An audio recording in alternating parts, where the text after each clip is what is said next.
En nombre de Dios, sean todos bienvenidos.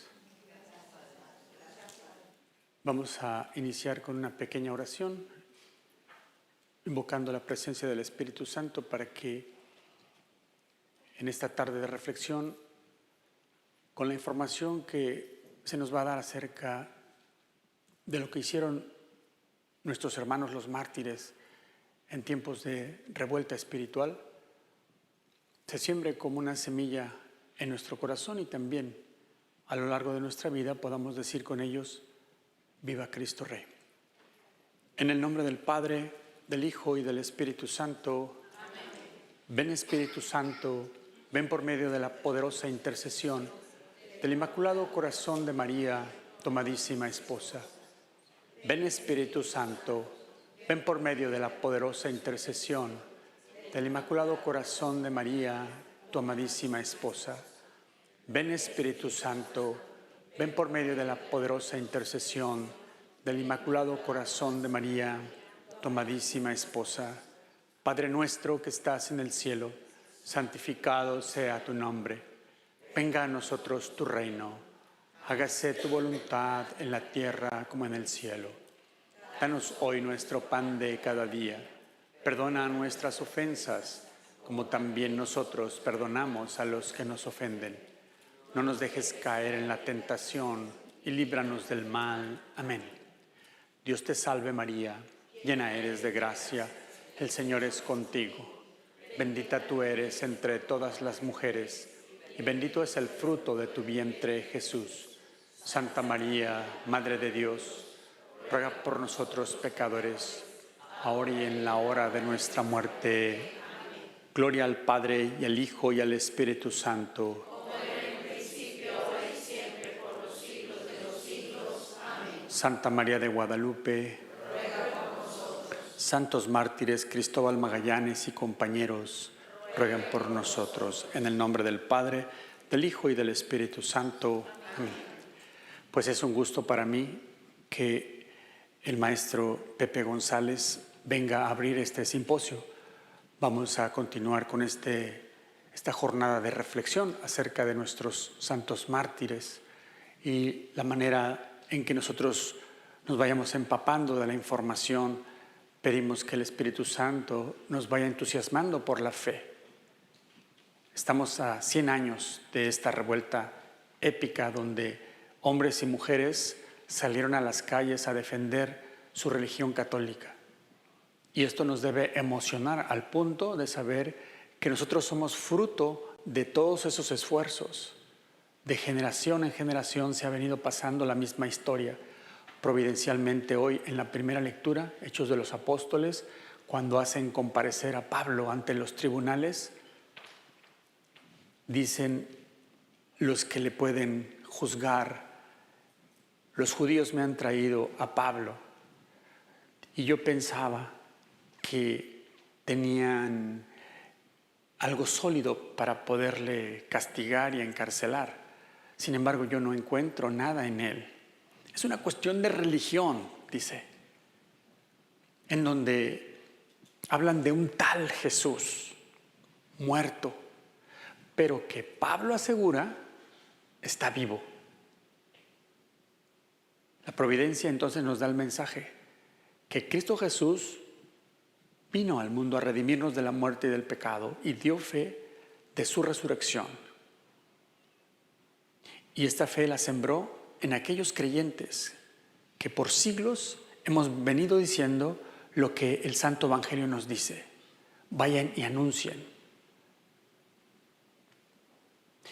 Por lo que estos 100 años representan para nosotros un desarrollo en la vida espiritual de no solamente de nuestro amado México, pero también de toda Latinoamérica, de América y de los países que en el mensaje guadalupano se sigue desarrollando una fe viva y verdadera.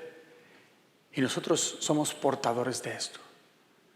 Entonces, a 100 años de esta revuelta épica, en donde con todo valor y convicción, hermanos y hermanas nuestros dieron fe de que Cristo está vivo.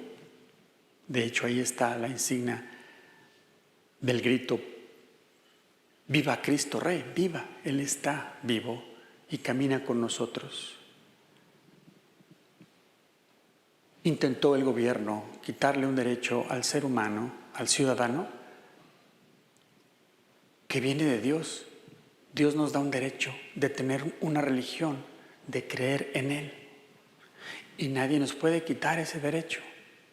Solamente una persona, nosotros mismos. No dejemos que fácilmente nos roben nuestra fe. Conozcámosla y al conocerla, como dice el Evangelio, vamos a atesorarla.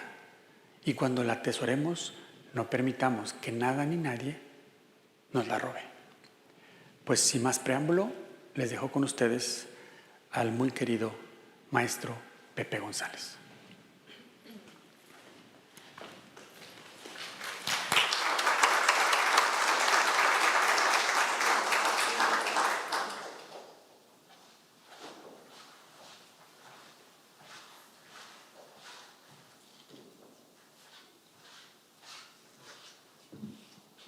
Nuevamente, para mí es una alegría y un gozo muy grande esta tarde-noche estar con ustedes en el nombre de Jesús y en nombre de nuestra Santísima Madre, Santa María de Guadalupe, que tanto amamos, ¿verdad? La llevamos en el corazón, es como un sello de cada cristiano, pero especialmente de cada mexicano. Amén. El solo mirarla, ¿qué sientes? Mírala. ¿Qué sientes cuando ves a la imagen de nuestra Madre Santísima? ¿Qué sientes? Que es tuya. Que es tuya. Nos identificamos con ella. La amamos, la queremos. Y nuestros mártires que hoy están aquí en esta cruz de madera de olivo, incrustadas sus santas reliquias, por un lado y por el otro lado. Está llena de las santas reliquias de estos valerosos mártires, de Cristo Rey y Santa María de Guadalupe. Ellos no dudaron, como bien lo ha dicho el Padre Ignacio. Dios Padre nos ha dado el derecho de creer y de creer con firmeza. Y nadie nos puede arrebatar ese derecho. Y ellos lo defendieron, no solo predicando, no solo evangelizando o catequizando o trabajando. Estuvieron dispuestos a dar su vida y su sangre por defender la fe de una nación. Ellos hoy nos acompañan, porque donde están las reliquias, estas reliquias que se portan en esta cruz son reliquias de primer grado. ¿Saben qué significa eso? Hay 3 tipos de reliquias. De primer grado, que son estas. ¿Qué es una reliquia de primer grado? Masa corpórea, hueso, piel, cabello, alguna parte de su cuerpo. Y aquí son huesos de los mártires. Solo en la parte de atrás de uno de los mártires de ahí de Guadalajara es una gota de sangre de este mártir, que ya al final, si hay tiempo, les cuento la historia de esta reliquia. Y luego están las de segundo grado, que son sus pertenencias, todo lo que en vida entró en contacto con el santo o con el mártir, su ropa, su casa, su cama, sus pertenencias, sus libros, todo lo que él tocó en vida. Y las de tercer grado son telas o maderas tocadas directamente de sus cuerpos incorruptos o de sus restos mortales. Y donde quiera que está una reliquia, sea de primer grado, de segundo o de tercero, el santo está presente. Ellos se bilocan desde el cielo. Y si tú portas contigo una reliquia, Él está contigo donde quiera que tú estás. Por eso la iglesia nos invita a venerarlas con amor y con respeto y tener en nuestras casas un pequeño altar donde se encuentren reliquias, porque las casas donde tienen reliquias, ahí están los santos y los mártires. Y es muy importante. Eso se llama la comunión con los santos. Ahora, estamos completando, como dice ahí en la imagen, 100 años de una persecución que comenzó en nuestra nación. Pero no se trata de ver la historia por la historia, sino de ver la historia a través de la óptica de Dios, es decir, como historia sagrada. Dios, en todas las naciones del mundo, tiene un plan para cada nación. Cada nación tiene una misión. México también. Y el maligno lo sabe. Y él siempre quiere entorpecer y frustrar el plan divino, tanto en nuestra vida individual, como en la familia, como en una nación. Entonces, todos sabemos que México, entre todas las naciones de la tierra, fue elegida por Dios Padre para que nuestra Madre Santísima, que bajó del cielo al Tepeyac y se aparece a San Juan Diego, nos comunicara un mensaje. Y a diferencia de todas las demás apariciones, aquí tenemos la hermosa imagen de nuestra Madre Santísima. ¿Qué advocación es esta? Nuestra Señora de Fátima. Pero también la Virgen se apareció en Lourdes. ¿Y cómo se llama esa advocación? Nuestra Señora de Lourdes, la Inmaculada Concepción. Y también la Virgen se apareció en Brasil. ¿Cómo se llama esa aparición? Nuestra Señora de Aparecida. Y también la Virgen se apareció en Garabandal.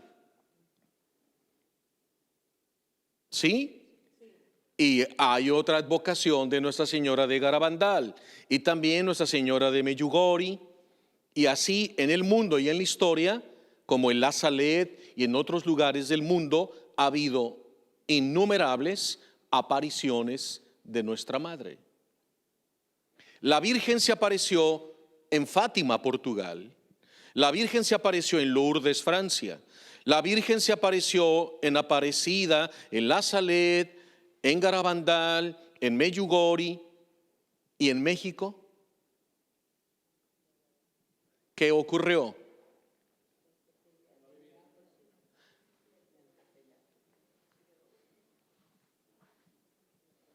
¿Cómo te llamas? No, tú. Giovanni ha respondido correctamente. ¿Lo puedes repetir? Se quedó a vivir. En todas las apariciones, la Virgen se aparece y nada más. Da un mensaje y vuelve. ¿A dónde? ¿A dónde vuelve? No. ¿A dónde vuelve la Virgen? A su casita en el Tepeyac. Porque México es el hogar, la casa, la nación, la patria de Santa María de Guadalupe. La Virgen sale de México y se aparece en Medjugorje. Da su mensaje y luego ¿qué hace la Virgen? Regresa a su casita en el Tepeyac. La Virgen va y se aparece en 1917, en el mes de mayo, un 13 de mayo, se aparece la Virgen a los 3 niños. Les da un mensaje, se les aparece 5 veces más, cada 13 de mes, y luego ¿qué hace la Virgen? se regresa a su casita en el Tepeyac. La Virgen hace obras, va, pero vuelve a su casita. Porque la Virgen vive en México. Está en México. ¿Y por qué está en México? ¿Por qué le gustó quedarse en nuestra nación? ¿Porque los mexicanos somos muy cálidos? ¿Porque tenemos un gran corazón? ¿Porque tenemos una fe brillante? ¿Por qué la Virgen se quedó en nuestra nación? ¿Te has preguntado? ¿Por qué no se quedó en otra nación? ¿Por qué en otros pueblos o naciones solo se ha aparecido, pero en México se quedó para siempre? Y tiene fecha en que un día la Virgen se va a ir de México. ¿No? ¿Se va a quedar siempre? ¿Hasta cuándo se va a quedar en México? Hasta la parucía, hasta la segunda venida de su Hijo, nuestro Señor Jesucristo. Porque la Virgen tiene un plan divino, un plan de Dios Padre, de su Hijo, del Espíritu Santo sobre esta nación.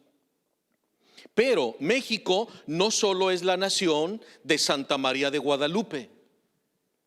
¿Cuál fue en el mundo, en los 5 continentes, en todos los pueblos, la primera nación en proclamar, reconocer y confesar a Jesucristo como Rey? ¿Cuál fue la primera nación del mundo en la historia? En 2000 años, ¿cuál fue la primera nación? México. México en 1914, cuando ya estaba la persecución, cientos de miles de jóvenes en toda la República Mexicana, unidos a los obispos, unidos a los sacerdotes, en todas las parroquias, se hizo la consagración de México como nación a Cristo Rey. Fue la primera nación del mundo en proclamar a Jesucristo Rey del universo, Rey de nuestras vidas, Rey de nuestras familias, Rey de México. 11 años más tarde, en 1914, súmale 11 años. En 1925, el Papa Pío XI proclama a Jesucristo Rey del universo. Pero México se adelantó ¿cuánto tiempo? 11 años. Y por eso, para homenajear a Cristo Rey, así como en el Tepeyac, ¿qué se le levantó a la Virgen María? Una casita. Y luego, una basílica. Entonces en México se buscó el epicentro de la nación, geográficamente hablando, el centro, el ombligo de México. ¿Y dónde está el ombligo de México? En Silao. Y ahí se levanta una montaña que hoy lleva el nombre de Cristo Rey, el cubilete de Cristo Rey. ¿Y qué hay arriba en el cubilete?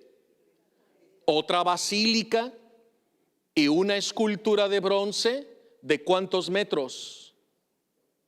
De Cristo Rey. ¿De cuántos metros? 30 metros. Una imagen de Cristo con sus brazos abiertos. Esa imagen de Cristo Rey es más antigua que la que se levanta en Río de Janeiro.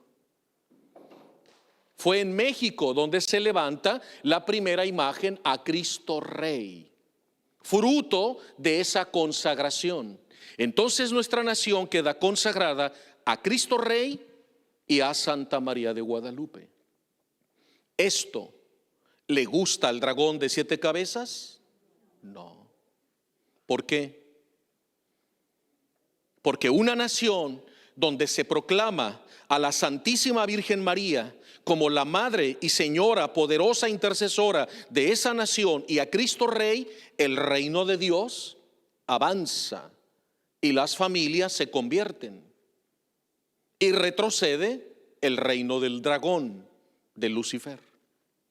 Eso no le gusta, porque pierde almas, porque pierde territorio, porque Dios estaba consolidando nuestra nación.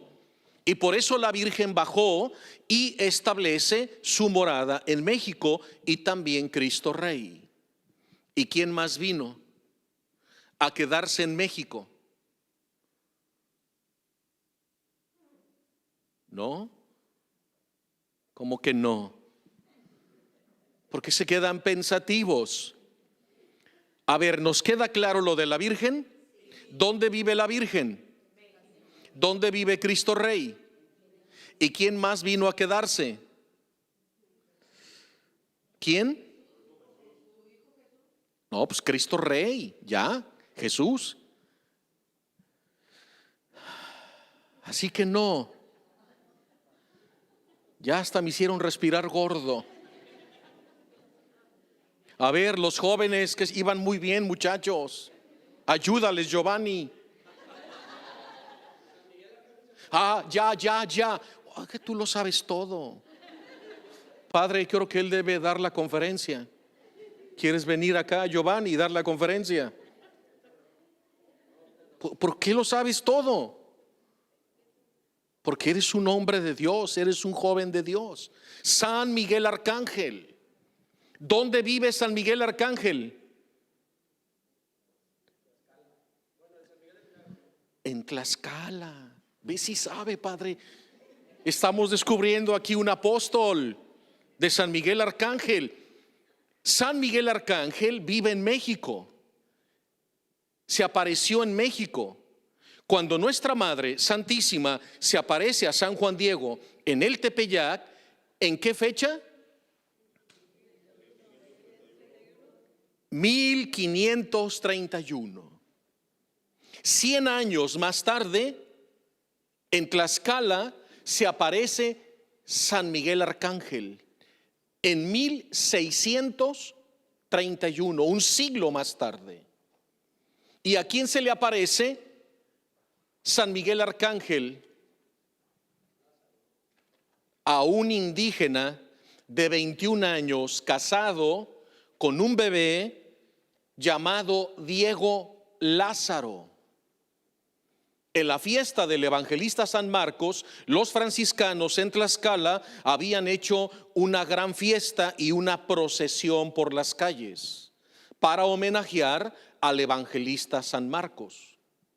E iba una muchedumbre por las calles cantando, llevaban la imagen del querido evangelista, y Diego Lázaro con su esposa, recién casados, con su bebito en brazos, iban en la procesión. Y cuando él va en la procesión, de pronto se le aparece San Miguel Arcángel dentro de esa gran multitud, y él volteaba, incluso miraba a su esposa y miraba alrededor, y se dio cuenta que solo él podía verlo y escucharlo. Porque en Tlaxcala y en los alrededores de Tlaxcala había una enfermedad parecida al cólera, y cientos de familias en todo Tlaxcala y los pueblos aledaños había una tremenda mortandad. Por eso, aprovechando los padres franciscanos, que era la fiesta del evangelista San Marcos, deciden hacer esa procesión por las calles para rogar a Dios Padre en nombre de su Hijo y en el amor del Espíritu Santo, y con la intercesión de la Virgen María y con la intercesión del evangelista San Marcos, pedir a Dios misericordia para que esa peste que iba cobrando tantas vidas cesara.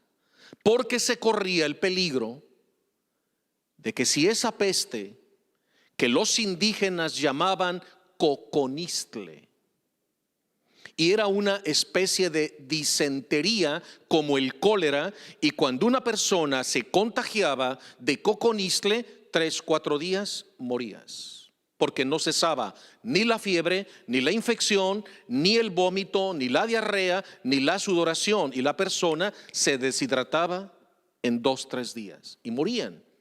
Y los médicos no sabían cómo detener esa enfermedad. El obispo Juan Palafox, preocupado, los padres franciscanos hacen esa procesión para invocar, y Dios escuchó y envía a San Miguel Arcángel y le dice a Diego Lázaro: he bajado del cielo por voluntad de Dios, y donde se juntan las dos barrancas he hundido mi báculo, y en nombre de Dios he hecho brotar un manantial de aguas sanantes. Anda, ve inmediatamente y comunícaselo al obispo Juan Palafox, para que haga que todo el pueblo beba esa agua sanante y la lleven a todas las familias donde hay enfermos y a los hospitales, y todos los que en acto la beban sanarán, y mediante esa agua acabaré con esa peste que corre el peligro de que vaya a otros estados de la República Mexicana. ¿Y qué hizo el joven Diego Lázaro?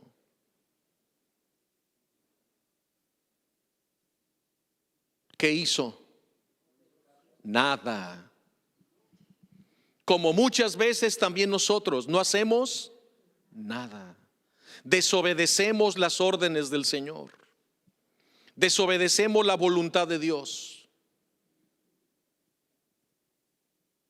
Y Diego Lázaro, sintiéndose indigno, pensando: pues, ¿quién soy yo para que se me aparezca a mí San Miguel Arcángel? ¿Y quién soy yo para ir al obispo? Yo no tengo ascendencia, no soy nada. Soy un joven recién casado que no tiene nada de trascendencia ni fama, nada. El obispo no me va a creer. Y Diego Lázaro decide callarse, agarra a su esposa, su bebé, y se va a su casa dándole la espalda a San Miguel Arcángel. ¿Tú qué hubieras hecho? ¿Tú se hubieras ido con el obispo? Pues él no fue.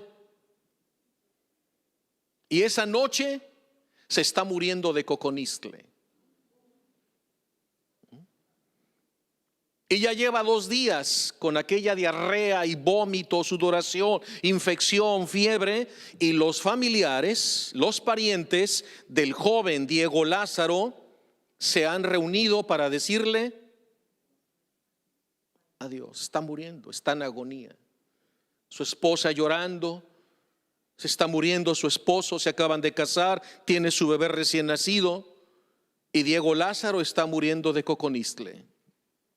Y a la vista de todos, en su habitación, se le aparece por segunda vez San Miguel Arcángel y le dice: esto te ha sobrevenido por haberme desobedecido, porque no es a mí al que estás desobedeciendo, sino a Dios que me ha enviado. La palabra que te comunico no es mía, es de Dios. Y si no me obedeces, vas a morir de esta misma enfermedad. Entonces, a la vista de todos, San Miguel Arcángel convoca a la familia y les dice: síganme, y se lleva en sus brazos a Diego Lázaro y se lo lleva a la barranca donde se unen las dos barrancas. San Miguel mueve la roca, con su mano toma un poco de agua del manantial y se la da a beber a Diego Lázaro, y en el acto sanó. Y le dice: ves, anda, ve con el obispo y comunícale. Y después de la lección que hizo, fue y comunicó inmediatamente. Y el obispo Juan Palafox le creyó, porque él era devotísimo de San Miguel Arcángel. Entonces en México vive San Miguel Arcángel.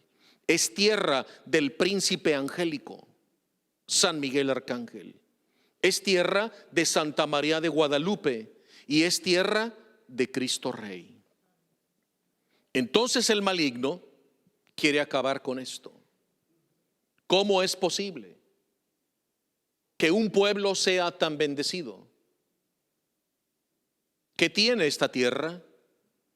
¿Qué tiene este pueblo elegido por Dios y tan bendecido por la Virgen, por San Miguel Arcángel y por Cristo Rey?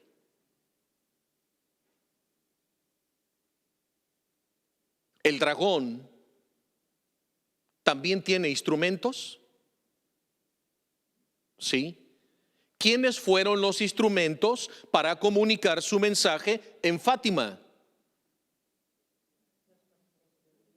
¿Cómo se llaman? Francisco, su hermanita Jacinta y Lucía. Y ellos comunican el mensaje de la Virgen. Y en Lourdes, Bernardita, Santa Bernardita. Y en México, San Juan Diego. Y el mensajero de San Miguel Arcángel, Diego Lázaro. Y así como Dios tiene instrumentos valiosos y por medio de ellos comunica un mensaje de esperanza, un mensaje de fe, pues también el dragón tiene instrumentos. Y como la cosa era grande en México, el dragón está nervioso y dice: ¿cómo es posible que aquí esté avanzando tan rápidamente el reino de Dios? Y aquí está la reina del cielo, aquí está San Miguel Arcángel y aquí está Cristo Rey. No, yo debo acabar con eso.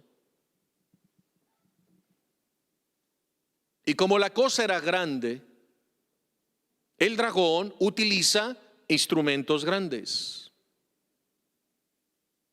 ¿Y qué es lo que puede acabar con la fe y con la iglesia en una nación? Una constitución. ¿Y qué es una constitución? Las leyes que rigen una nación. Entonces el dragón va a utilizar a un presidente de México llamado Venustiano Carranza. Y el presidente Venustiano Carranza en 1917, grábense la fecha, 1917, el presidente va a firmar y publicar la Constitución mexicana más anticlerical de la iglesia, contra la iglesia. Entonces el presidente promulga la Constitución mexicana. Y la Constitución mexicana en uno de sus rubros dice: todas las propiedades de la iglesia pasan a ser propiedad del gobierno. Nada le pertenece a la iglesia.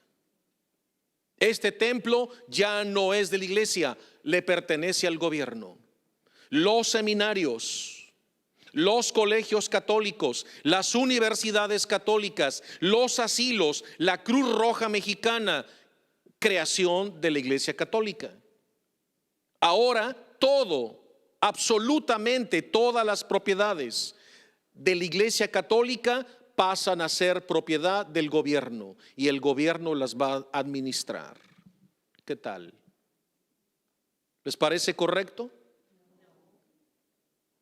Todavía no se inauguraba en Guadalajara el nuevo seminario que con tanto esfuerzo, con la aportación de miles de fieles, se estaba construyendo el gran seminario y estaba por inaugurarse. Y llega el gobierno y se lo adueña. Y todos los edificios que hay alrededor de Catedral en Guadalajara, donde hoy son oficinas de gobierno y la misma presidencia y el cabildo donde sesionan los diputados, todo eso era propiedad de la iglesia. y el Cabañas, el Hospicio Cabañas, todo lo que está atrás de Catedral, enfrente de Catedral, a derecha e izquierda, todo eso eran oficinas del arzobispado y casas de retiro y seminario, abadías, conventos.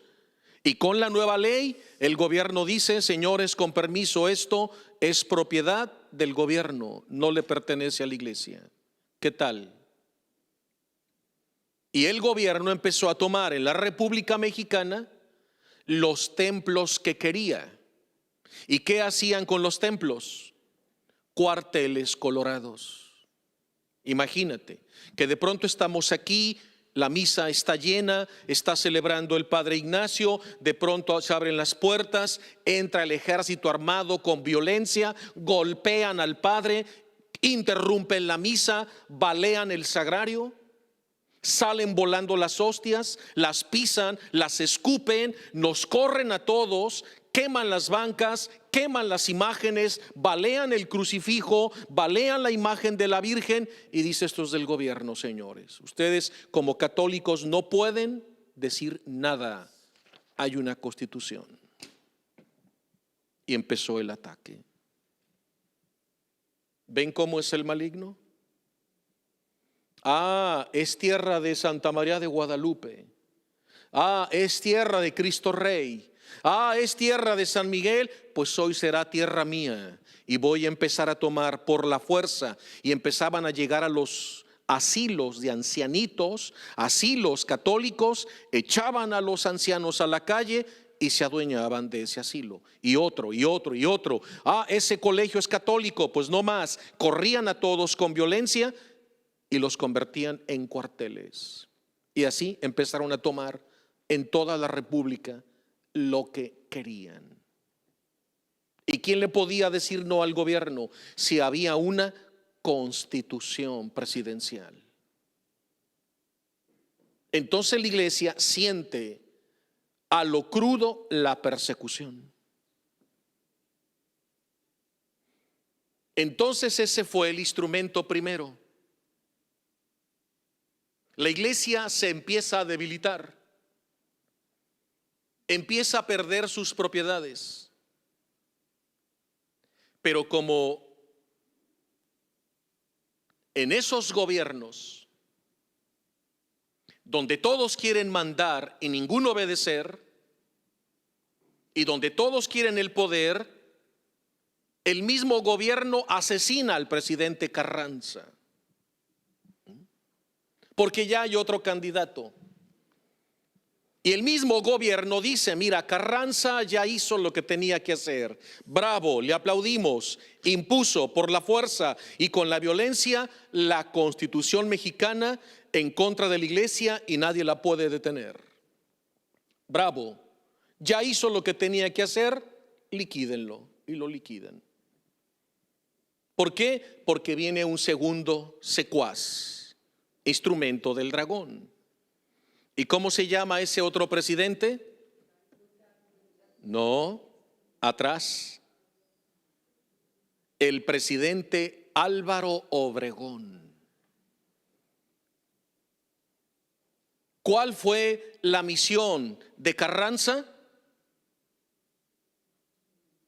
¿Cuál fue la misión de Carranza? La Constitución y quitarle a la iglesia sus bienes.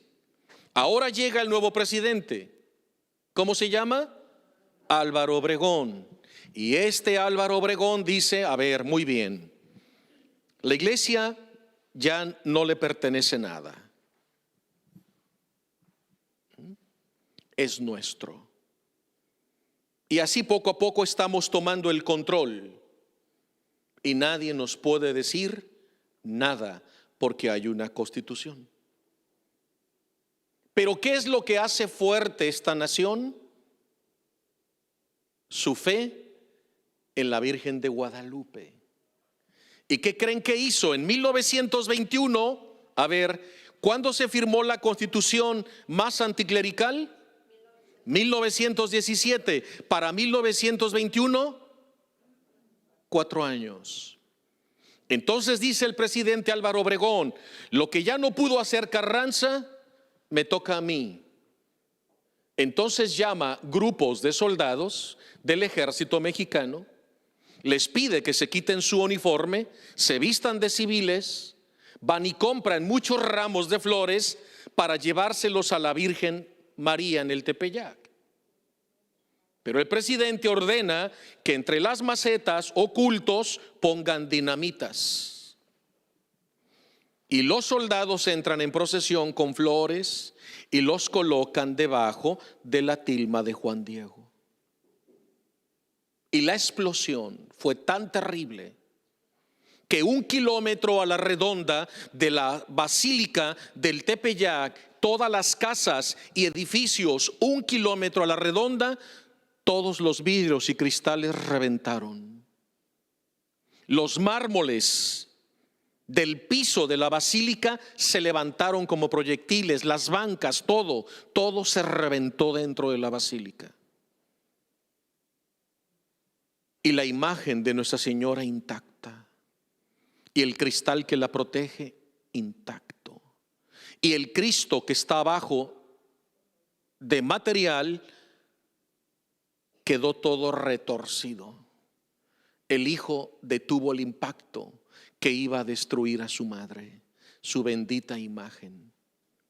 Ese Cristo está expuesto así todo retorcido, donde están los confesionarios, como testimonio de lo que ocurrió en 1921. El presidente Álvaro Obregón quiso destruir la tilma de Juan Diego y no lo logró. Furioso ante el fracaso con la Virgen de Guadalupe, ordena al ejército que suban el cubilete. ¿Y quién está ahí? Cristo Rey. Mandan poner dinamita y revientan.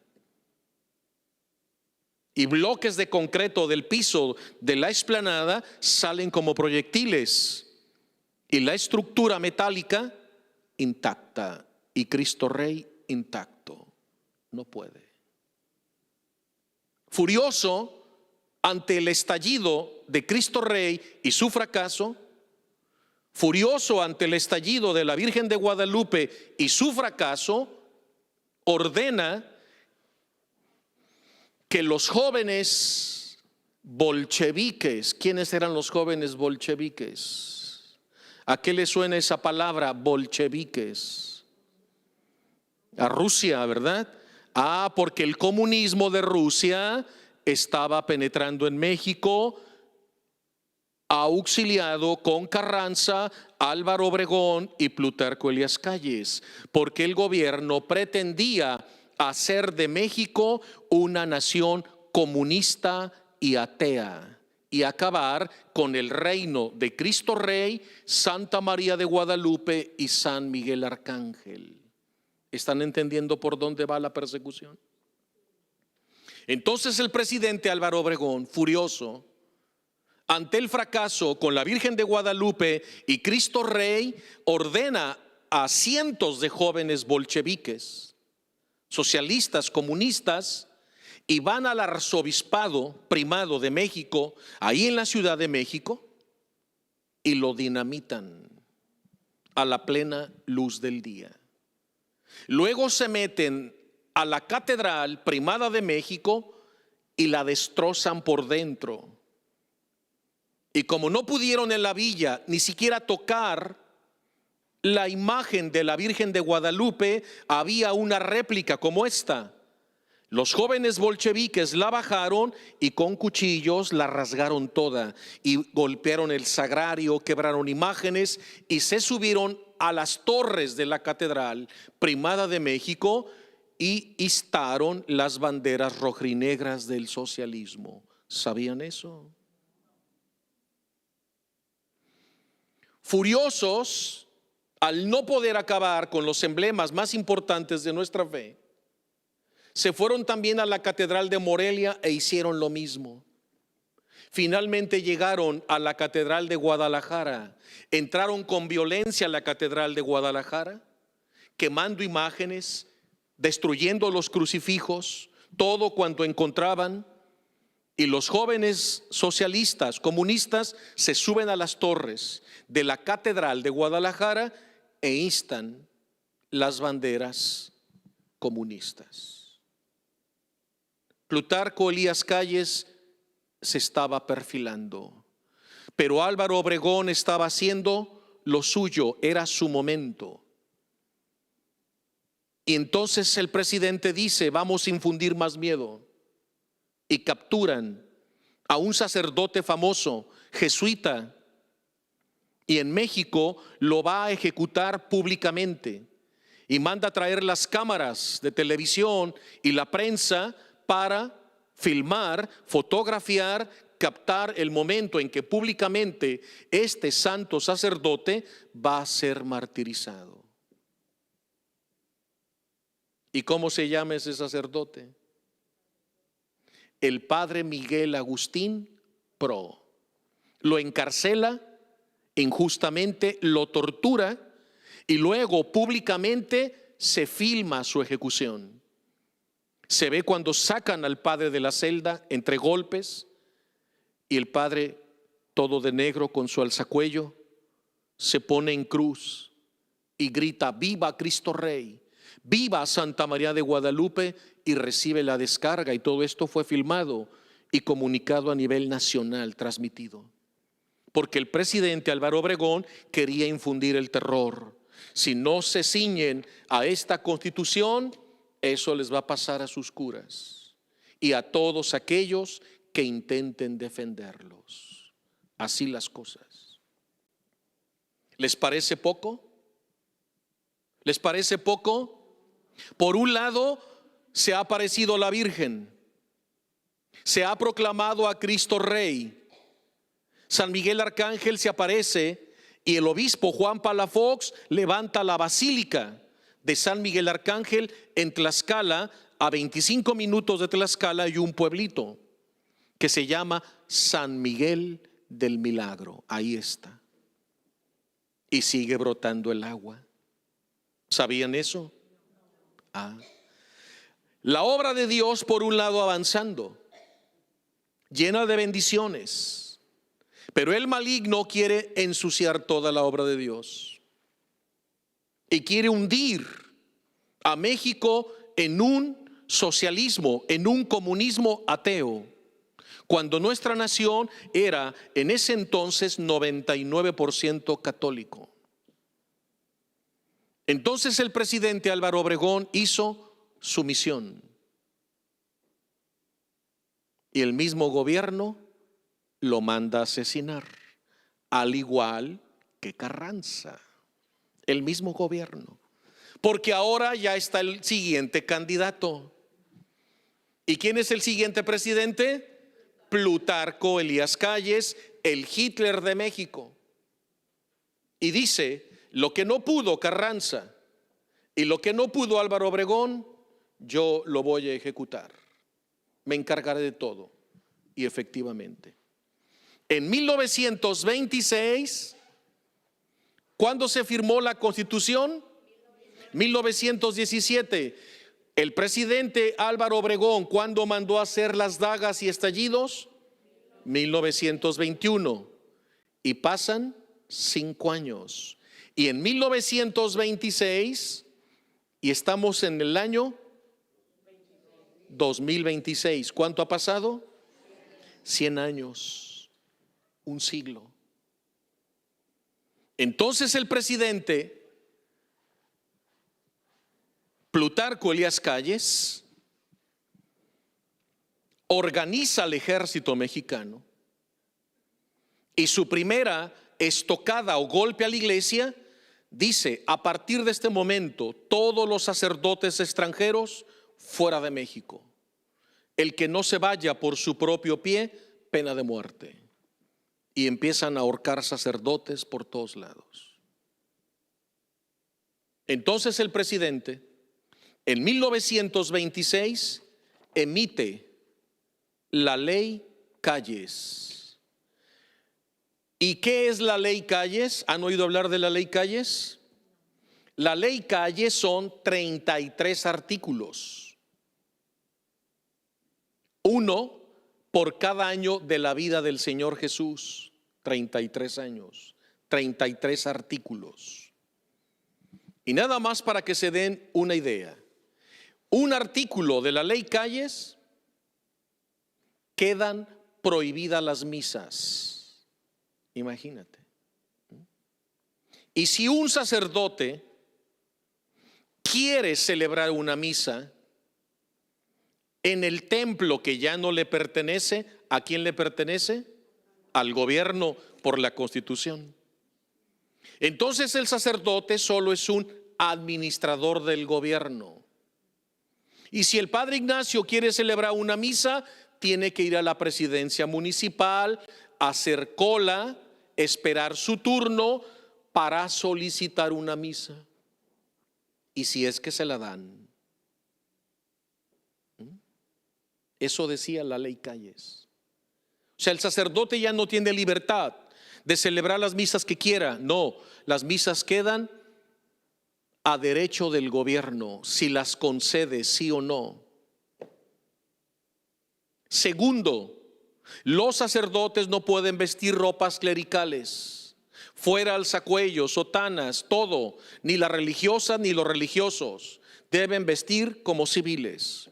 Tercero, prohibido hacer cualquier romería o en el Corpus Christi sacar el Santísimo por las calles o cualquier otra festividad, queda prohibido. Otro, a partir de este momento los sacerdotes religiosos, religiosas en las votaciones no tienen voz ni voto.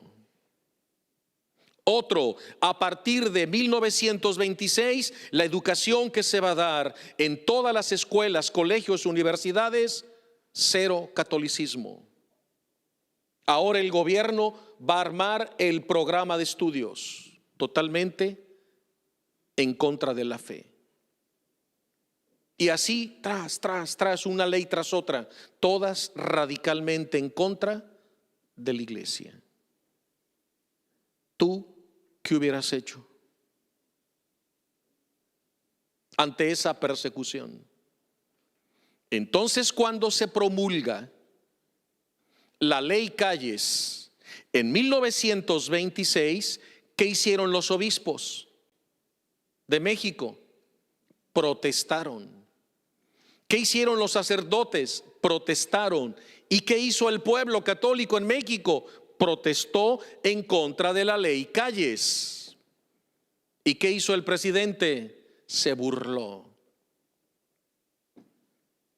Van a protestar los obispos y los sacerdotes, ahórquenlos a todos.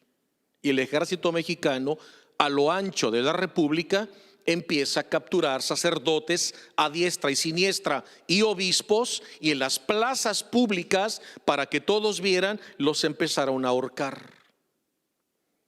A otros fusilar. A otros los ataban, los amarraban a la silla del caballo y por el pueblo o la ciudad los arrastraban vivos hasta que morían. Entonces las familias como nosotros, al ver lo que estaban haciendo a nuestros sacerdotes, pues le entrábamos a la defensa. Y decíamos, oigan, vénganse, porque viene el gobierno y nos van a quitar al padre Ignacio, lo van a ahorcar. Entonces nos juntábamos para protegerlo. ¿Y qué hacían con nosotros? Junto con él nos ahorcaban. Junto con él nos quemaban o nos fusilaban, al grado que había tantos ahorcados desde Monterrey hasta Veracruz, por las vías del tren a derecha e izquierda en los postes, ahorcados, miles de ahorcados, sacerdotes, religiosos, religiosas, niños, familias, papás, todo. Y en todas las plazas centrales de cada ciudad, en los postes y en los árboles, ahorcados y ahorcados, ahí los dejaba el gobierno. Porque el presidente Plutarco Elías Calles quería infundir miedo, y cuando tú infundes miedo, controlas a una nación. Entonces empezaban a tomar los templos con brutalidad, empezaban a ahorcar y fusilar sacerdotes, seminaristas, y todos los laicos que se oponían los masacraban. ¿Y qué ocurrió? Aquel jovencito que está allá en aquel cuadro, el del centro, ¿lo pueden ver los que están cerca? ¿Quién es? Anacleto González Flores. Ese joven Anacleto González Flores. ¿Quién es Anacleto González Flores, jóvenes? ¿Quién? ¿El general? ¿Un líder pacífico?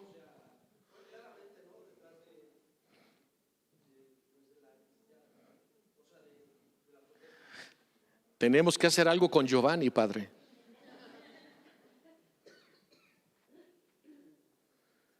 Me ha sorprendido, Giovanni. Necesitamos más jóvenes como tú. Tienes que ser como Anacleto. Espero que tengas un plan de acción, porque hoy los jóvenes necesitan jóvenes como tú, que conozcan la historia. ¿Saben por qué? Porque hay un dicho: el que desconoce su historia está condenado a repetirla y cometer los mismos errores de nuestros antepasados. ¿Y qué necesitan los jóvenes? Un líder que los inspire. Y Anacleto era un líder que inspiraba. ¿Y por qué inspiraba? Porque podía influir sobre los demás jóvenes. Porque ese joven llamado Anacleto González Flores era un joven de oración. Ese joven en Guadalajara iba todos los días a la Eucaristía. Todos los días se arrodillaba una hora ante el Santísimo. Todos los días rezaba el rosario. Era el líder a nivel nacional, era el líder a nivel México de toda la juventud de la Acción Católica de la Juventud Mexicana. Y todos los jóvenes amaban a Anacleto, todos querían ser como Anacleto. Era un gran orador, un gran predicador que predicaba en todo México y organizaba las brigadas. Y gracias a Anacleto, cientos y miles de jóvenes en toda la República Mexicana empezaban a abarrotar las misas, los sagrarios, las capillas y rezaban el rosario. Y Anacleto predicaba, organizaba boletines a nivel nacional donde transmitía la fe y también empezó a escribir libros. Y era el líder a nivel nacional. Y este joven empezó a inspirar a los jóvenes. Entonces Anacleto llamaba a los jóvenes al mejor lugar.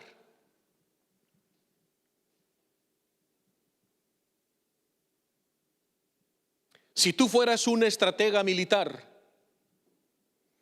y vas a enfrentar a otro ejército en campo de batalla,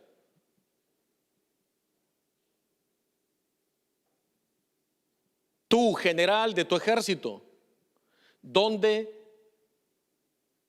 debe estar el líder? ¿Al frente, en medio o atrás? A ver, me interesa lo que digan los muchachos. ¿Dónde debe estar el líder? ¿Al frente, en medio o atrás?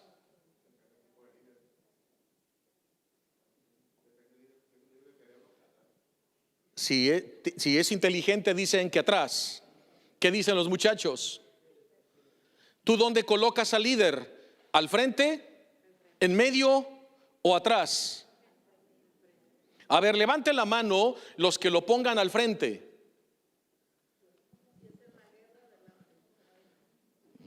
Muy bien, bajen su mano. Levanten la mano los que digan que lo colocan en medio, para que no lo detecten. Bien, ahora levanten la mano los que lo ponen atrás, para que todos mueran y él alcance a huir. ¿No? Querido señor cura Ignacio, con este ejército yo no voy a la batalla. Están divididos. Imagínate, unos dicen que adelante, otros que en medio y otros que atrás. Y me parece intuir que algunos están pensando a un ladito. ¿Sí? Bueno, el líder como Anacleto González Flores, el líder como San Cristóbal de Magallanes, y que está aquí su imagen, y que está aquí su santa reliquia, y que es el patrono de esta parroquia, que lleva su nombre, ellos nos enseñan dónde debe estar el líder. El líder no debe estar al frente. No, no me vean así. Se les hicieron grandes los ojos. El líder tampoco debe estar en medio. Se empiezan a desilusionar. Jóvenes, Giovanni, el líder tampoco debe estar atrás.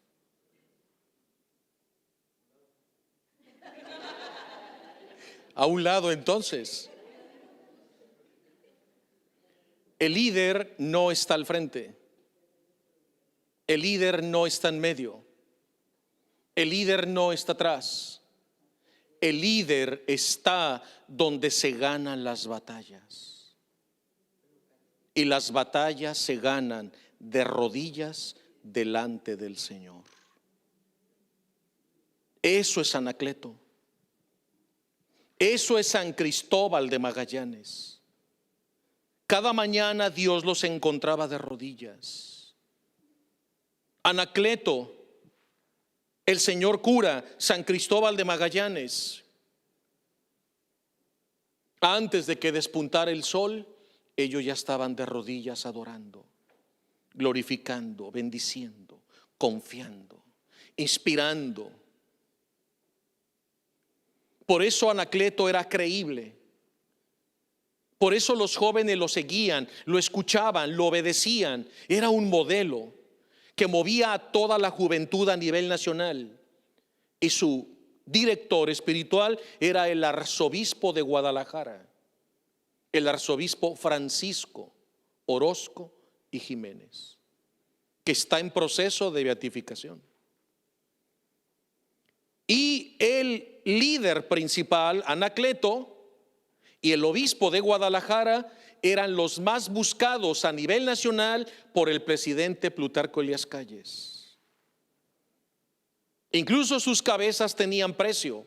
Y el ejército, la policía y la policía secreta los buscaba con ahínco, porque el presidente Calles sabía que mientras ellos estuvieran vivos, él no podría ejecutar sus planes. Y la ley Calles nunca se aceptaría a nivel nacional en México mientras viviera Anacleto, porque él frenaba todo,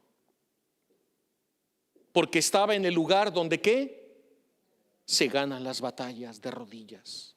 Era el alma orante, el que inspiraba a todos. Anacleto, un joven mexicano como ustedes, muchachos.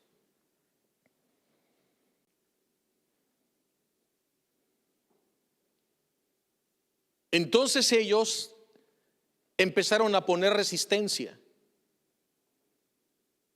Y cuando el ejército mexicano encontraba a los jóvenes de Anacleto, los fusilaba y los masacraba.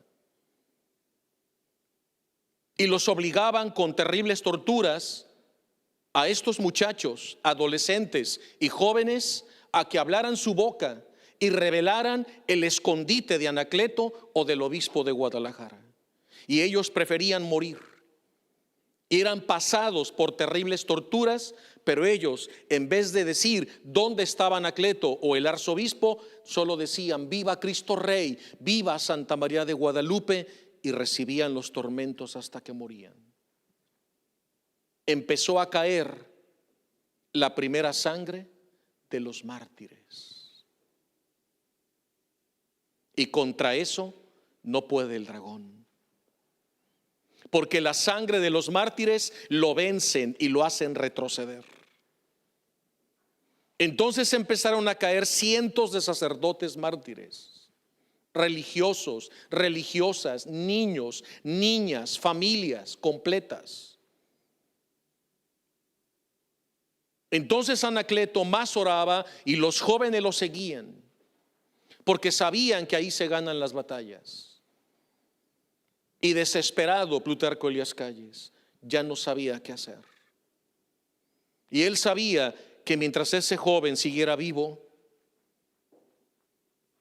su misión como presidente sería un fracaso.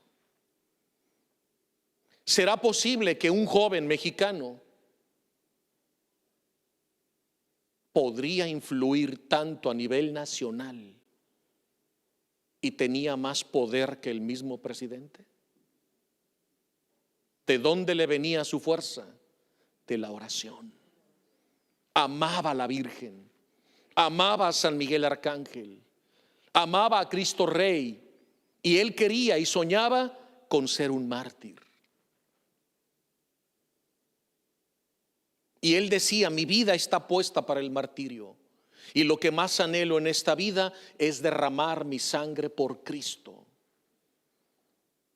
Y este joven inspiraba a sacerdotes también, porque su testimonio era radical, era contundente, despedía en toda su persona, en todo su ser, el amor a Cristo Rey, el amor a Santa María de Guadalupe, el amor a la iglesia, el amor a la palabra de Dios. Era un gran predicador y lo seguían las muchedumbres, porque veían en él a Dios.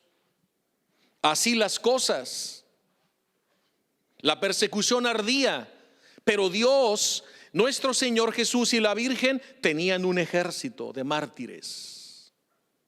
Y la sangre de los mártires iba a acabar con ese comunismo y con la famosa ley Calles. Se necesitaba el sacrificio martirial. Hasta que llegó aquel 1 de abril de 1927. ¿Cuándo se promulgó la ley Calles? Hace un siglo, 1926, y comenzó la persecución oficial, más terrible que nunca. Un año más tarde, los obispos, al ver que el pueblo mexicano no reaccionaba,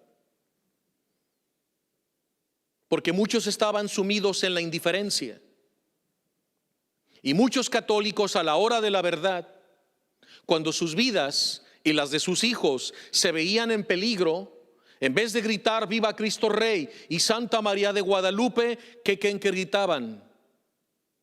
Gritaban viva Plutarco Elías Calles, y les perdonaban la vida. Pero con su vida perdían su fe.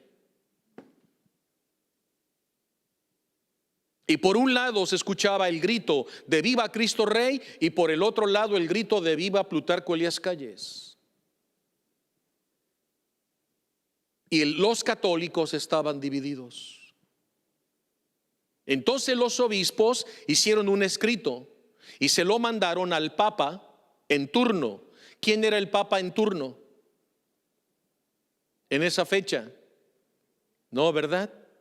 Ahora sí les lancé un buscapié a los jóvenes. El Papa en turno, lo dije hace rato, su santidad Pío XI. Y los obispos le mandan un comunicado: Santo Padre, la situación en México es muy triste. Está muriendo la fe. Cientos de miles de familias católicas están retrocediendo.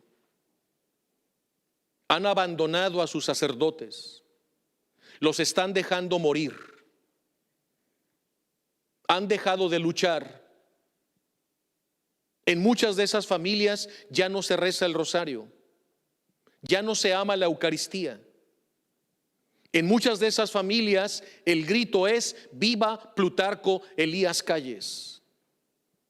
Y estas familias no reaccionan. Estamos perdiendo la fe, los valores y nuestras santas tradiciones. Y la ley Calles del presidente cada vez está aceptando más por unanimidad. Santo Padre, tenemos una propuesta, pero necesitamos su aprobación y su bendición.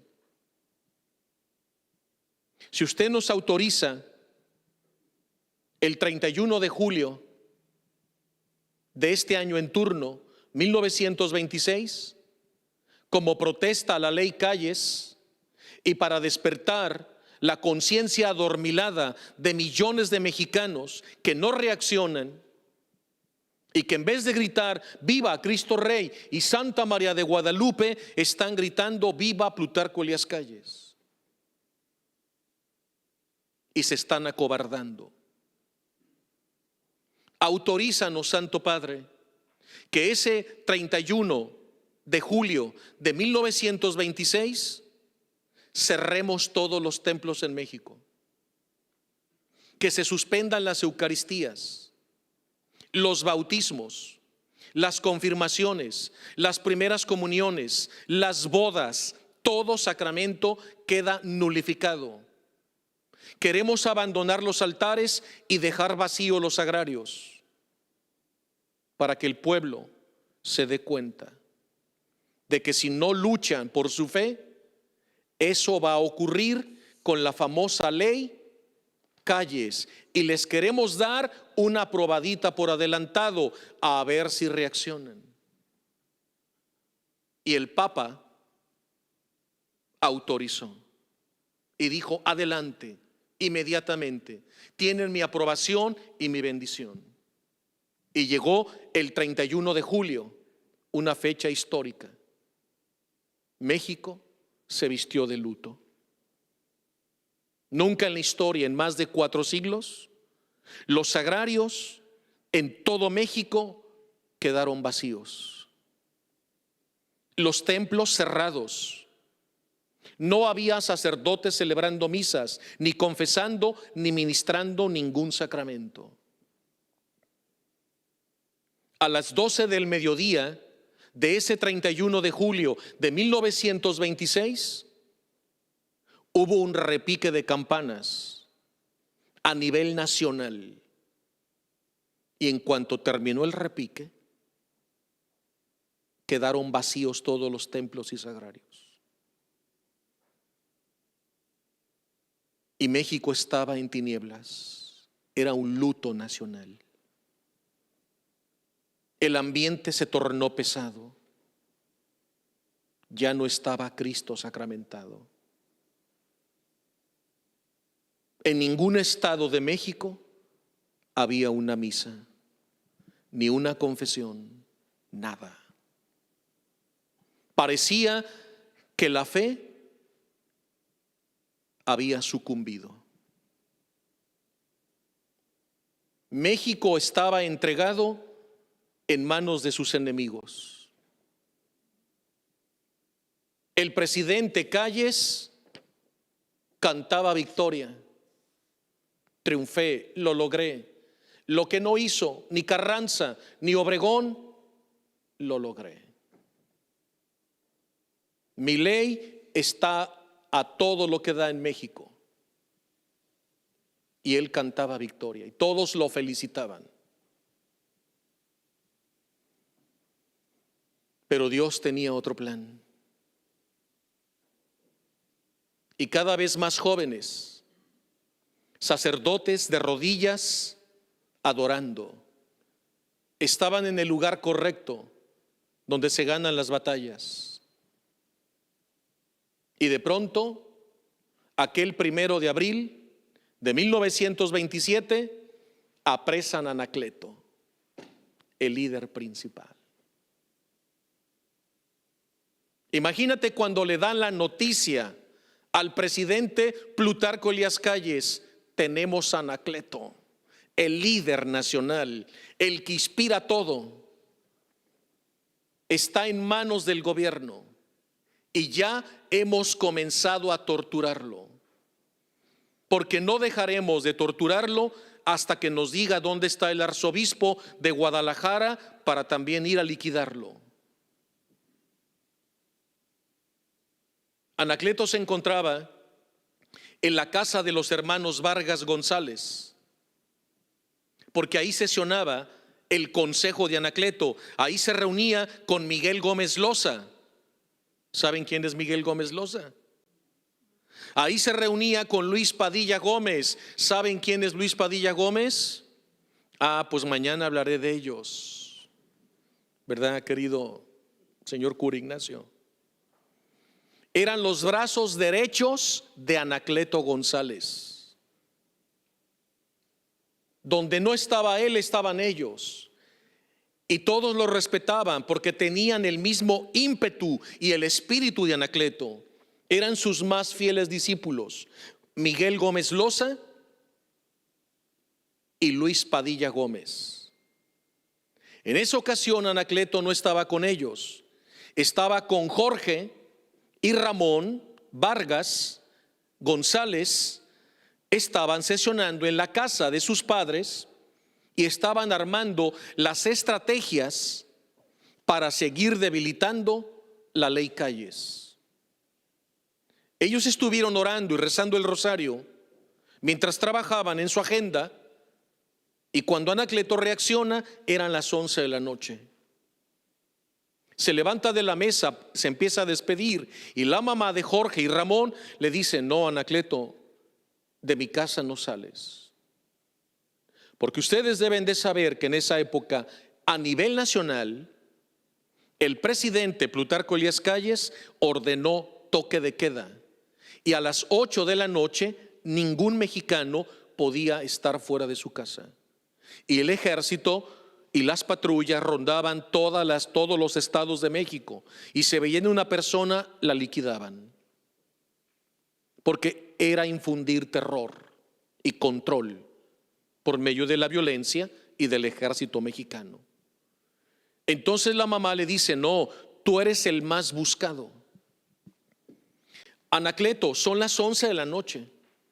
Si tú sales de mi domicilio, te van a capturar inmediatamente. Tienes razón.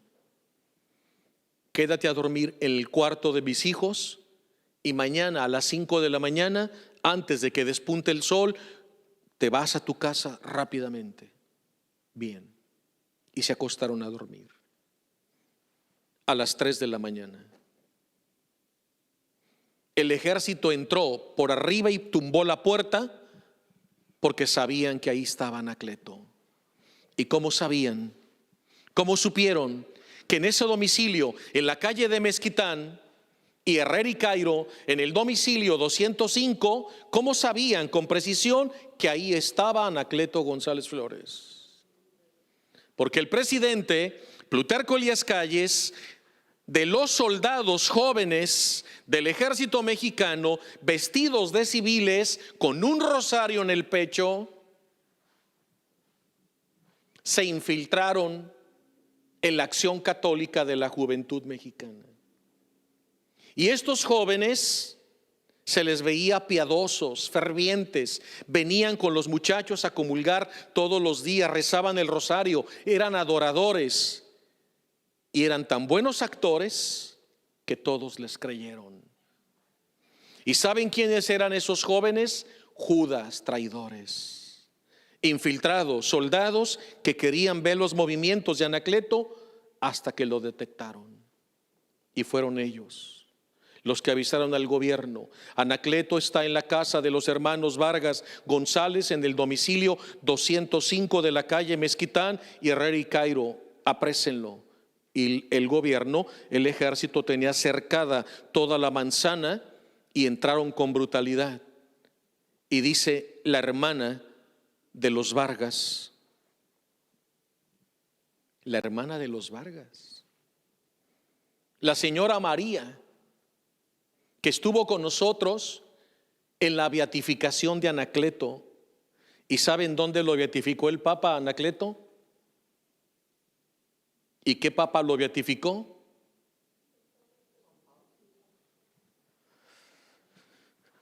No, ahora sí me voy a enojar muy fuerte, ¿eh? No fue Juan Pablo II. El Papa Benedicto XVI. ¿Y saben dónde nos lo canonizó? En nuestro Estadio Jalisco de la ciudad de Guadalajara. Ahí. Y todo el estadio estaba, no cabía un alma. Y a nivel de cancha estaban todas las sillas y el altar. Y ahí estaban todos los parientes de los mártires. Los parientes. Y entre ellos me encontraba yo, allá a nivel de cancha. Y me sentaron con los González, pues yo soy González. Yo estaba feliz porque estaba conociendo ahí a los parientes de ellos. Y me volteaban a ver y me decían, ¿y tú también eres de los González? Sí, soy de los González. Yo no estaba mintiendo, porque pues yo soy González, ¿verdad? Y ahí estaba la hermana de Jorge y Ramón. Ella tenía 11 años cuando vio cómo apresaron a Anacleto y a sus 2 hermanos. Dice, entraron al cuarto de mis papás, golpearon a mi papá hasta tirarlo, golpearon a mi mamá hasta tirarla. Dice, mi papá, y yo veía a mi papá y a mi mamá bañados en sangre. Los soldados no dejaban de golpearlos. Cuando me vieron a mí que corría hacia ellos, también me empezaron a golpear y me tiraron al piso. Luego vi cómo entraron al cuarto donde estaba Anacleto con mis hermanos y a los 3 los sacaron con unos golpes que parecía que ahí mismo los iban a matar. Con una hazaña y los esposaron. Entonces cuando ya sacan a mis 2 hermanos, a Jorge, que están allí en esa foto, a un lado de Anacleto, Jorge y Ramón, 2 hermanos, uno de 20 años y el otro de 21, jovencitos. Aquí, ¿quién tiene 21 años? Muchachos, mira tú, ¿quién tiene 20? 21, 22, más o menos, ¿no? De sus edades como ustedes. Y dice ella cuenta, porque ella fue testigo ocular de cómo los masacraron ahí. Y dice, y de pronto se los llevaron entre golpes con las culatas de su rifle, les iban golpeando la nuca, la espalda. Dice, los 3 estaban bañados ya en sangre, sangre martirial. Ellos no ponían resistencia. A cada golpe decían, viva Cristo Rey, viva Santa María de Guadalupe. Y antes de que los metieran a la camioneta del ejército, a mi madre y a mi padre, que los tenían amagados boca abajo, 3 soldados, dice, yo no sé cómo le hizo mi mamá, se levantó. Y los soldados golpeándola con la culata del rifle, mi madre se levanta, los avienta y se va corriendo por el pasillo. Había otros soldados en la puerta y mi madre corriendo, los soldados con las culatas, ¡pum!, le dan en el pecho, la tiran y mi madre se vuelve a levantar. Empuja a los soldados. Dice, mi madre tenía una fuerza en ese momento sobrenatural. No podían frenarle a los soldados. Pero ¿qué quería mi mamá? Dice la pequeña María. Cuando logra salir a la calle, los soldados la amagan y ella, haciendo acopio, levanta su mano así en cruz. Y antes de que metieran a Anacleto y a Jorge y Ramón a la camioneta, les grita con todas sus fuerzas, hijos, hasta el cielo, y les imparte la bendición. Era como la mujer de los macabeos, que en un día vio morir en martirio a sus 7 hijos. Y cómo esa madre los incitaba a dar su vida con tal de conservar su fe. Esa mujer quería darle su último adiós a sus hijos. Y cuando Anacleto, Jorge y Ramón ven a esa madre que levanta su mano en cruz, amagada por los soldados, y que les grita hasta el cielo, se llenaron de fortaleza. Los meten con golpes y se los llevan al cuartel Colorado, y Anacleto lo amarran de sus pulgares y lo cuelgan. Y una vez colgado lo golpeaban con las culatas de los rifles, y luego el capitán Ferreira ordena que le descalcen los pies a Anacleto y con una navaja se los empiezan a tasajar. Anacleto, y él colgado ahí. Sintiendo el dolor y resistiendo, gritaba: viva Cristo Rey y Santa María de Guadalupe. Y el general Ferreira le gritaba: no dejaremos de torturarte parte por parte de tu cuerpo hasta que grites viva Plutarco Elías Calles. Y así lo estuvieron torturando, y tenían a los hermanos Vargas. Más tarde trajeron a Luis Padilla Gómez, su brazo derecho, y veían ellos cómo iban despedazando a Anacleto, porque si no hacían hablar a Anacleto, alguno de ellos iba a hablar, y les decían: ¿dónde está escondido el obispo de Guadalajara? Al ver que Anacleto no se rendía y seguía gritando viva Cristo Rey, lo descuelgan bañado en sangre, y un soldado furioso, desesperado, al ver la fortaleza de Anacleto, con el rifle le dan el hombro derecho y se lo fractura. Y Anacleto de pie le decía: te perdono. Eso es lo que caracteriza a nuestros mártires, que no odiaban a sus verdugos, les decían: te perdono en nombre de Cristo. Y los soldados se quedaban atónitos, paralizados, al ver que estos jóvenes valientes no ponían resistencia, sino que sus miradas eran de amor, y los bendecían a sus verdugos y les decían: te perdono y te perdono, y los golpeaban y les daban puñetazos: te perdono en nombre de Jesús.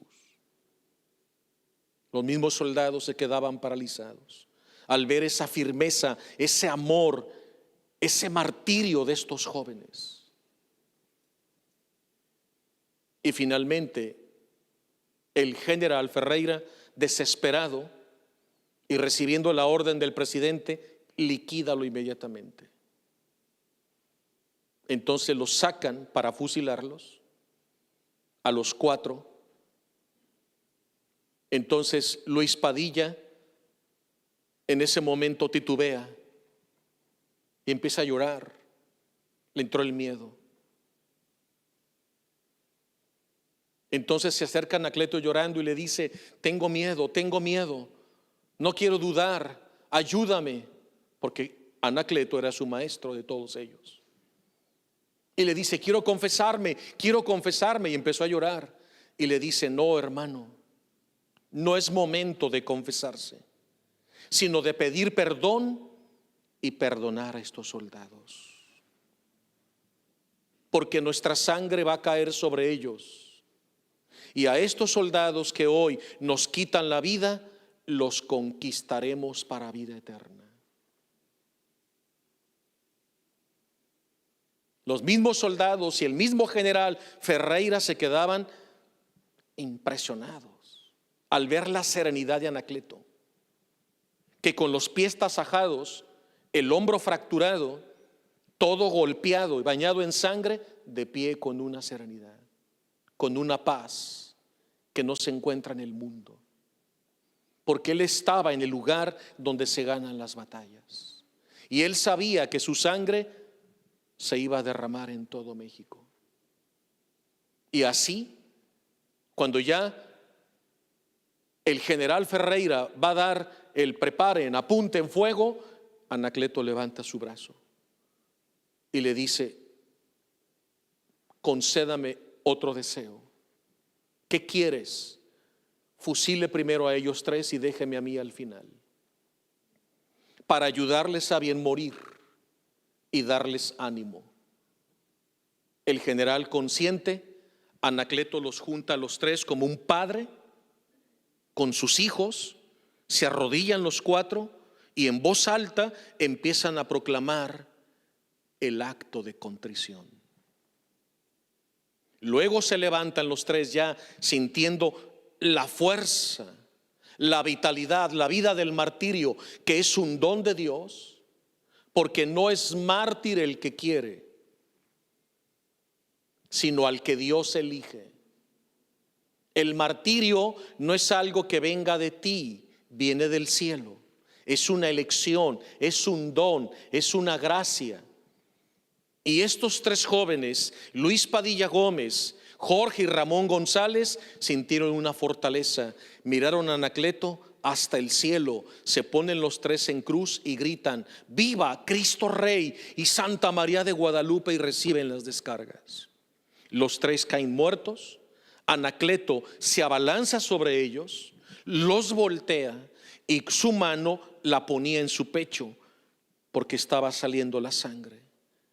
Esa sangre martirial que empezaba a purificar y bañar toda la República Mexicana. Esa sangre que iba a pulverizar la ley, calles. El presidente, creyendo que con acabar con sus vidas, su ley se iba a implantar en México, era todo lo contrario. Porque Dios tiene sus planes. Y Anacleto les decía: hermanos, los honro como mártires de Cristo Rey. Y Anacleto, bañando su pulgar destrozado porque lo habían colgado, les ponía la cruz con su propia sangre en la frente. Y les decía: los venero como mártires de Cristo Rey y Santa María de Guadalupe. Y luego dice: ahora me toca a mí. Imagínense cómo estaban los soldados. Estaban petrificados. ¿Qué tienen estos jóvenes? ¿De dónde les viene esa fortaleza, ese temple, esa garra inquebrantable? No le tienen miedo a nada. El mismo general, perturbado, pero lleno de furia: preparen, apunten. Y Anacleto da un paso al frente. Y le grita el general Ferreira: ¿por qué te mueves? Pero con palabrotas. Y le dice: no se enoje, general. Es que me acerco porque quiero ver sus rostros. Y me estoy grabando sus rostros. Porque hoy ustedes me quitan la vida. Y el juez que me va a juzgar a mí, también los juzgará a ustedes.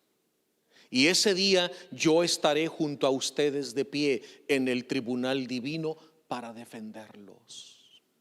Porque los perdono. Amad a vuestros enemigos, dice el Señor en el Evangelio. Orar por los que nos persiguen. Ahí estaré yo para defenderlos ante Dios y ante el tribunal divino. Yo seré su abogado, porque yo los voy a ganar para el cielo. Ese es Anacleto. Y luego un soldado, por orden del general Ferreira, que estaban paralizados, le dice: siléncialo, hazlo callar, que no siga hablando, porque las palabras de Anacleto eran como fuego en el corazón de estos soldados. Y ese soldado, con la bayoneta de 30 centímetros, se la hunde en el corazón aquí a Anacleto. Lo traspasa. Y Anacleto se va al suelo. ¿Qué persona con el corazón traspasado puede seguir vivo? Y Anacleto, con el corazón traspasado por la bayoneta, se levanta nuevamente. Y aquí el chorro de sangre, los soldados viendo, el general Ferreira como diciendo: ¿cómo puede seguir vivo? Si le han traspasado el corazón como Longinos traspasa el corazón de Cristo en la cruz, y el corazón de Anacleto sangrando. Y todavía Anacleto de pie los mira y eleva una oración y los bendice. Y les dice: nos vemos en el cielo. Porque hoy mi sangre cae sobre ustedes y mi sangre los conquista para vida eterna. Y Anacleto abre sus brazos mirando al cielo y dice: viva Cristo Rey y Santa María de Guadalupe, y muere coronando su vida con la palma del martirio. Viva Cristo Rey. ¿Cómo no homenajearlos? ¿Cómo no honrarlos? ¿Cómo no respetarlos? Aquí está el hueso de Anacleto. Aquí está Anacleto.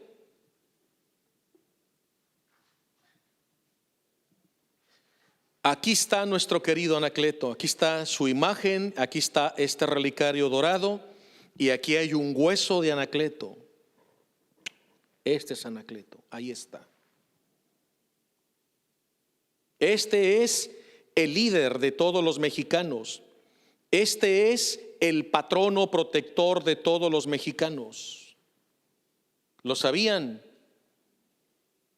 El Papa Benedicto XVI, cuando lo beatifica, lo nombra el patrono protector de todos los mexicanos. Aún los que viven en McAllen, y en cualquier parte de Estados Unidos o de Europa, donde quiera que esté un mexicano, Anacleto lo protege. Porque el Papa lo nombró el patrono protector de todos los mexicanos, para que todos imitemos sus virtudes, su fe heroica de defender la fe hasta el punto de derramar la sangre por Cristo, como Cristo la derramó por nosotros en la cruz, en el Calvario. Amén.